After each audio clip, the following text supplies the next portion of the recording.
The text came through during my Tuesday morning budget meeting. My phone buzzed on the conference table and I glanced down to see Dad's name on the screen. I excused myself, stepped into the hallway and opened the message. Talk to my lawyer. You're disowned. Don't contact me again. No context. No explanation. Just 12 words that apparently ended our relationship. I stood in that hallway for maybe 30 seconds reading it twice. Then I typed back a single word. Understood. I walked back into my office, closed the door and pulled up my financial management dashboard. My fingers moved automatically across the keyboard, finding the account I'd set up 7 years ago. The one labeled Family Support, Oakwood. I composed an email to my financial advisor. Effective immediately, cancel all automatic payments to 2847 Oakwood Drive. Close the support account. Transfer remaining balance to my primary checking. I hit send. Then I went back to my budget meeting like nothing had happened. 7 years earlier, I'd been 25 and starting my first real job at a government contracting firm. Entry-level analyst position. Decent salary for someone fresh out of grad school, but nothing extraordinary. Dad had called me that week. Jessica, I need to talk to you about something. His voice had that tone. The one that meant money problems. The business is struggling, he'd explained. Just temporary. But we might lose the house.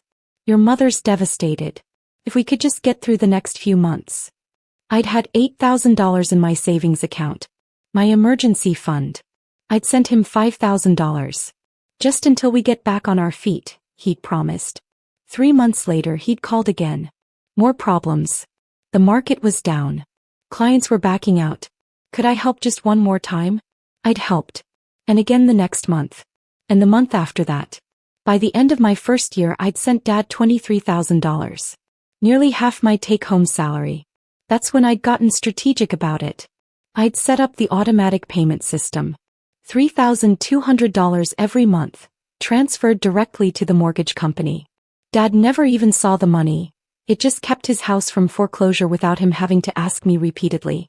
It's easier this way, I'd told him. Automatic. You don't have to worry. Just temporary, he'd repeated. Once the business turns around. The business never turned around. Years 2 through 4 I'd been promoted twice. Government contracting cybersecurity analyst to senior analyst to project lead. My salary had increased significantly, especially after I'd obtained my top-level security clearances. Dad's financial situation never improved. The automatic payments continued. $3,200 every month. His mortgage, his property taxes, his homeowner's insurance. I'd added utilities after year 3 when he'd mentioned possibly losing power. Just until next quarter, he'd said. I'd never brought it up. Never mentioned the growing total in my private spreadsheet. $38,400 per year. Times 7 years. $268,800. Plus the additional emergency payments. His car when it broke down, $4,200. The roof repair he couldn't afford, $12,000. Medical bills after mom's surgery, $8,500. The property tax penalty when he'd forgotten to pay, $6,300. My private spreadsheet showed $311,400 total. But I kept paying. Kept quiet. Because family was supposed to help family, right? My brother Nathan was Dad's favorite. Always had been. Nathan was charismatic, confident, outgoing. He'd taken over Dad's struggling commercial real estate business at 28, promising to turn it around. 5 years later the business was still struggling. But Nathan had a nice car. A downtown loft. Season tickets to every sports team. He posted constantly on social media about his lifestyle, his networking events, his investment opportunities. At family dinners, Dad would beam at Nathan. He's building something real. Legacy business. Generational wealth. Then he'd look at me. Jessica's doing fine too. Government job. Very stable. Very steady. The way he said steady made it sound like an insult. I'd never told them about my actual career progression. About the classified projects. The executive briefings. The fact that by year 5, I'd been consulting for 3-letter agencies on cybersecurity infrastructure worth billions. I'd let them think I was just a mid-level government employee with a steady paycheck. It was safer that way. Nathan got engaged last fall. His fiancée Meredith came from money, old money. Her family owned half a county's worth of commercial property. The engagement party was at their country club. 200 guests. Open bar. Live band. Dad had been glowing. This is what success looks like, he'd told everyone. My son marrying into the Carmichael family. Building something extraordinary. I'd worn a simple dress. Brought a modest gift. Congratulated Nathan and Meredith appropriately. And what about you, Jessica? Meredith's mother had asked, her smile polite but distant. What do you do? Government work, I'd replied. Cybersecurity analysis. Oh. She'd lost interest immediately. How nice. Steady work. Nathan had pulled me aside later that evening. Listen, about the wedding. I'll be there, I'd said. Of course. Yeah, about that. He'd looked uncomfortable. Meredith's doing this whole seating chart thing. Very formal. And with her family and our business contacts, we're kind of limited on space. I'd waited. The thing is, we're keeping it to immediate family only on our side. Parents, obviously. But, you understand, right? You're not inviting me to your wedding. It's not personal, he'd said quickly. It's just, Meredith's family is very particular about appearances. And you're just, a government employee. It might look weird having you there when we're trying to make the right impression with her family's business circle. I'd nodded slowly. I understand. I knew you'd get it, Nathan had said, relieved. You've always been the practical one. I'd left the engagement party early. Drove home in silence. Sat in my downtown condo, the one nobody in my family had ever visited, and stared at my financial dashboard. $311,400. I'd paid that much to keep their house. To maintain their lifestyle. To preserve their image. And I wasn't good enough to attend my brother's wedding. I'd closed the laptop and gone to bed. 3 months later, the disownment text arrived. I'd never found out why. Dad's message had just said to talk to his lawyer. No explanation of what I'd supposedly done wrong. I'd sent one text back. Understood. Then I'd canceled everything. The first week after I stopped the payments, nothing happened. My financial advisor confirmed the account closure. The final automatic payment, scheduled for the 15th, never processed. I worked. Attended meetings. Briefed a senator's aide on infrastructure vulnerabilities. Reviewed classified proposals worth $47 million in federal contracts. Nobody at work knew anything had changed. On Friday, I got a text from Mom. Haven't heard from you lately. Everything okay? I replied, everything's fine. Been busy with work. She didn't mention the mortgage payment. Neither did I. The mortgage company sent their first notice to 2847 Oakwood Drive. Payment was 15 days late. I knew because I still had access to the mortgage account. I'd been the one paying it for 7 years. The automatic notification emails still came to my inbox. Payment due $3,200. Late fee, $150. Please remit immediately to avoid further penalties. I deleted the email. Dad didn't call. The foreclosure notice arrived on a Tuesday. Notice of default and election to sell under deed of trust.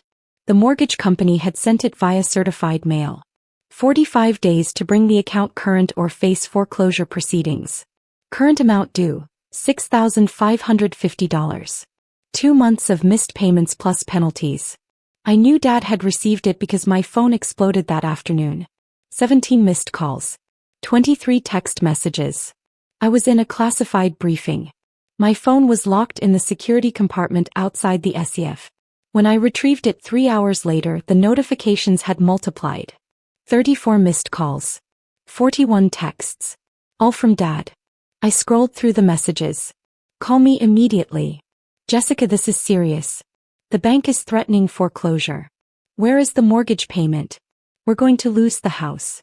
Call me now. I didn't call. I drove home, changed into comfortable clothes and made dinner. Pasta with marinara sauce. A glass of wine. I ate slowly, reading a novel I'd been working through. My phone kept buzzing. I'd put it on silent. Dad showed up at my office building the next morning. I was walking from the parking garage when I saw him standing by the security entrance, looking agitated.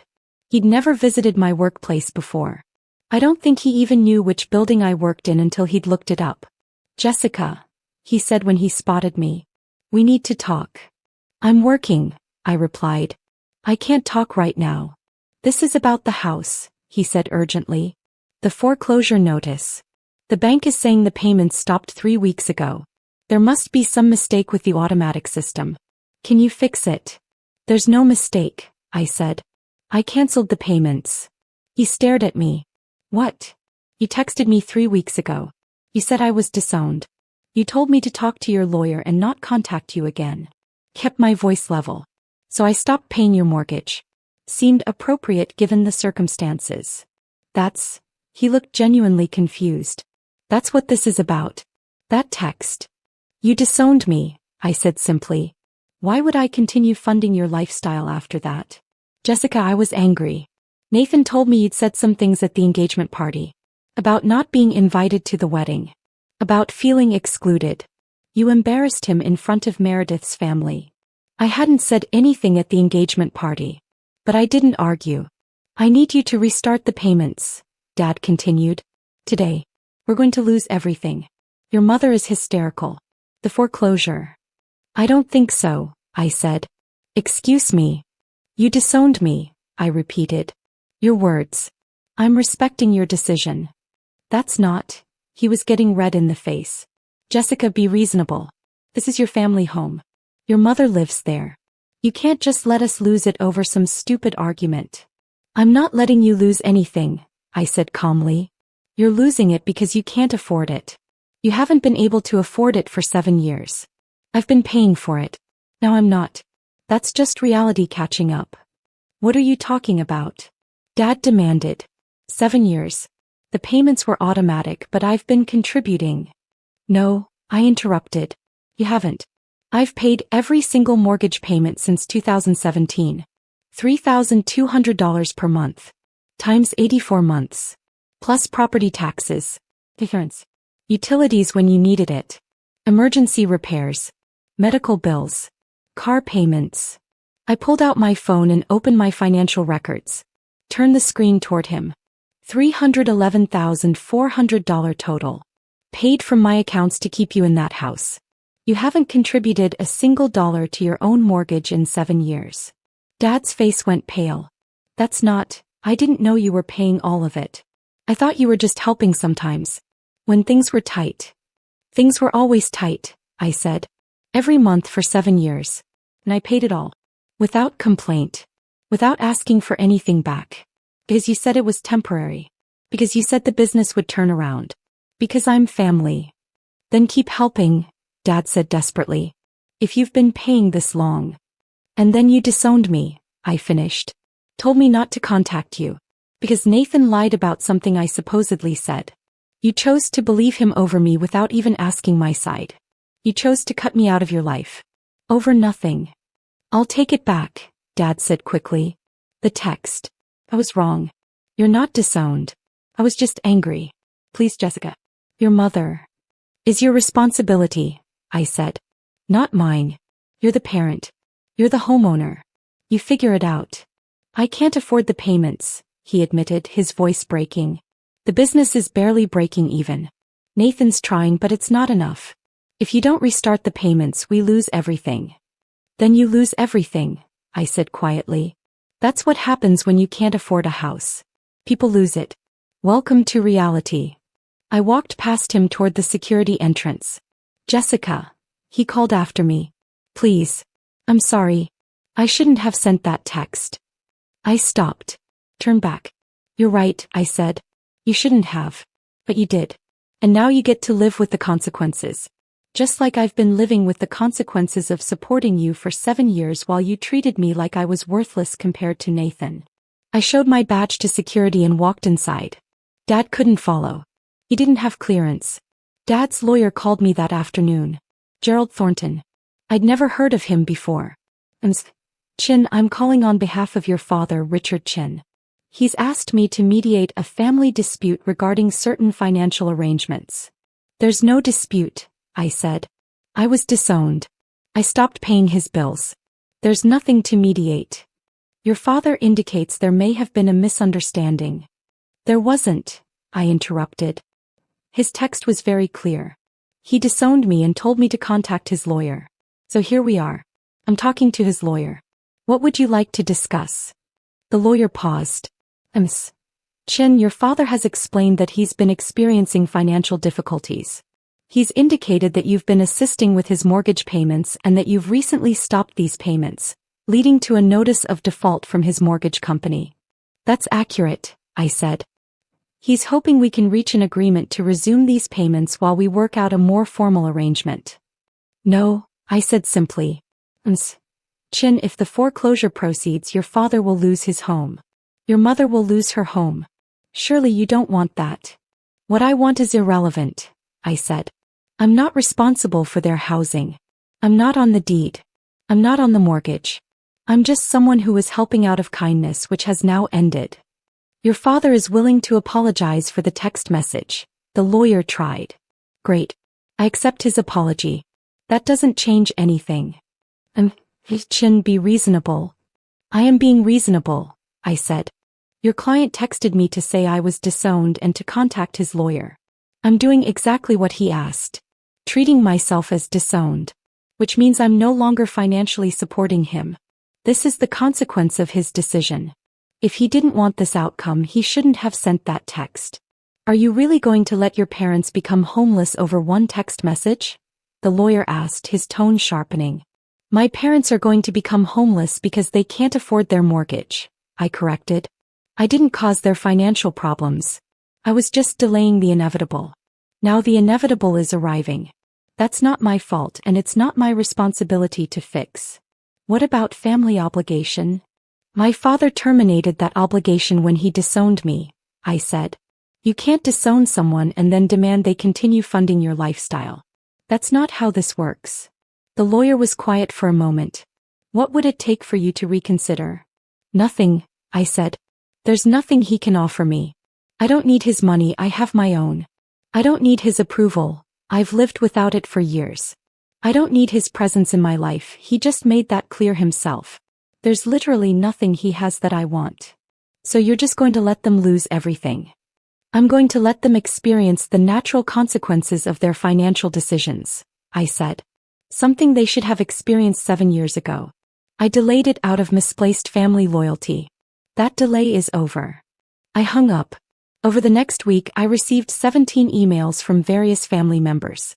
Mom's email was heartbreaking. Long paragraphs about how they'd lose everything. How could I do this? Didn't I care about family? She'd never done anything to hurt me. I replied with a single line. Ask Dad why he disowned me 3 weeks ago. Nathan's email was angry. I was being petty. Vindictive. Destroying the family over nothing. How could I be so selfish? I replied, did Dad tell you I've been paying his mortgage for 7 years? Or did he leave that part out? Uncle Mike's email tried to be diplomatic. Surely we could work this out. Family should stick together. Everyone says things they don't mean when they're stressed. I replied, when you're stressed, do you disown your children via text message? If not, that seems like a dad-specific problem, not a universal family stress response. Aunt Sharon's email accused me of always being difficult. Always making things about me. Always playing the victim. I didn't reply to that one. 2 weeks after I stopped the payments, I received a call from my brother. We need to talk, Nathan said. His voice was different. Quieter. Do we? Meredith's father looked into Dad's business, he said. For the wedding. He wanted to understand what he was connecting his family to. I waited. The business is completely insolvent, Nathan continued. Has been for years. We're operating at a massive loss. The only reason we're still functioning is because Dad's been pulling money from somewhere. I thought it was from his savings. From investments. It's been from me, I said flatly. I know that now, Nathan said. Meredith's father hired a forensic accountant. They traced everything. $311,400 over 7 years. From your accounts to Dad's mortgage. Plus another $68,000 in various emergency payments. You've given them almost $380,000. I didn't correct his math. It was close enough. Why didn't you tell anyone? Nathan asked. I did tell people, I said. I told Dad every time he asked for money. He knew exactly where it was coming from. He just apparently didn't tell you. But you let us all think you were just some mid-level government employee, Nathan said. You let us treat you like you were barely getting by. I never said I was barely getting by, I corrected. You all assumed that. I just didn't correct you. Because you wanted to look down on us? Nathan demanded. Feel superior? No, I said calmly.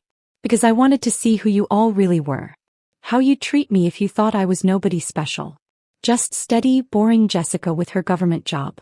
Nathan was quiet for a long moment. Meredith's father withdrew his investment in the business, he finally said. He was going to put in $2 million to help us expand. Now he's out. Says he won't tie his family's money to someone who can't manage their own finances. The wedding's off. I'm sorry to hear that, I said. And I meant it. Meredith hadn't done anything to me. No, you're not, Nathan said bitterly. You're probably thrilled. We excluded you from the wedding, so you destroyed it. I didn't destroy anything, I said. I just stopped paying for a house that isn't mine. What Meredith's father chose to do with his investment has nothing to do with me. Everything's falling apart, Nathan said. The business is going under. Dad's losing the house. Meredith broke up with me. And it's all because you decided to be petty. It's all because Dad disowned me, I corrected. And because you all spent 7 years treating me like I was worthless while I funded your lifestyle. Those were your choices. I'm just letting you live with the consequences. I hope you're happy, Nathan said. I'm not happy, I replied. I'm just done. I hung up. 45 days after I stopped the payments, the foreclosure proceeded. Dad and Mom moved into a rental apartment. 2 bedrooms, 30 minutes outside the city. Dad tried to sell the business, but there were no buyers for an insolvent commercial real estate company. Nathan moved back in with them. His downtown loft had been financed through the business. When that collapsed, so did his living situation. I heard all this through Aunt Sharon, who decided to become the family messenger whether I wanted her to be or not. Your father's devastated, she told me over a phone call I hadn't asked for. They lost everything. They lost the house I was paying for, I corrected. They still have each other. Their health. Their lives. They're fine. How can you be so cold? How could he disown his daughter via text message? I countered. We're asking the wrong questions here. He apologized, Aunt Sharon insisted. Multiple times. What more do you want? I don't want anything, I said. That's what everyone keeps missing. I'm not negotiating. I'm not holding out for some big gesture. I'm just done. Done being treated like I'm worthless unless I'm useful. Done funding a lifestyle for people who don't respect me. Done being the fallback plan while Nathan gets all the praise. I'm just done. So that's it? Aunt Sharon asked. You're just going to cut them out forever? They cut me out first, I said. I'm just making it permanent. I got a letter in the mail. Handwritten. Dad's handwriting. Jessica, I know you probably won't read this. But I need to say it anyway. You were right. About all of it. I disowned you because Nathan lied about what happened at his engagement party. He said you'd told Meredith's family that our business was failing and that you were the only one keeping us afloat. He said you were sabotaging his wedding. I believed him without asking you. I always believed him over you. And I shouldn't have. Nathan admitted last week that he made it all up. He was afraid you'd actually say something at the wedding about the money. He wanted me to cut you off first. And I did. Because I'm a coward who always took the easy path. You were easy. Nathan was difficult. So I kept Nathan happy and took you for granted. I see that now. Your mother and I are getting by. The apartment is small, but we're managing. Nathan moved out last month. Couldn't stand living with us. We barely hear from him now. Funny how that works. I don't expect you to forgive me. I don't expect anything. I just wanted you to know that you were right. About everything. I'm sorry. Dad. I read the letter 3 times. Then I filed it away in my desk drawer and went back to work. A year after the disownment text, I was promoted to senior director at my firm. The promotion came with a significant raise and expanded security clearances. I bought a house in the suburbs. 4 bedrooms, big backyard, excellent school district. Not because I had kids but because I liked the space. I started dating someone from work. Mark was a senior analyst on a different team. He knew nothing about my family situation and I liked it that way. On Thanksgiving, Mark asked if I wanted to visit my parents. I don't have a relationship with my parents, I said simply. Oh, he said, surprised. I'm sorry. Did something happen? My father disowned me via text message, I replied. So I stopped paying his mortgage. He lost his house. We haven't spoken since. Mark processed this. You were paying his mortgage? For 7 years, I confirmed. $311,400 total. He never appreciated it. Told me I didn't contribute to the family. Then disowned me when my brother lied about something I'd supposedly said. So I let the natural consequences happen. That must have been hard, Mark said carefully. It was freeing, I corrected. I'd been carrying their financial burden for years while they treated me like I was worthless.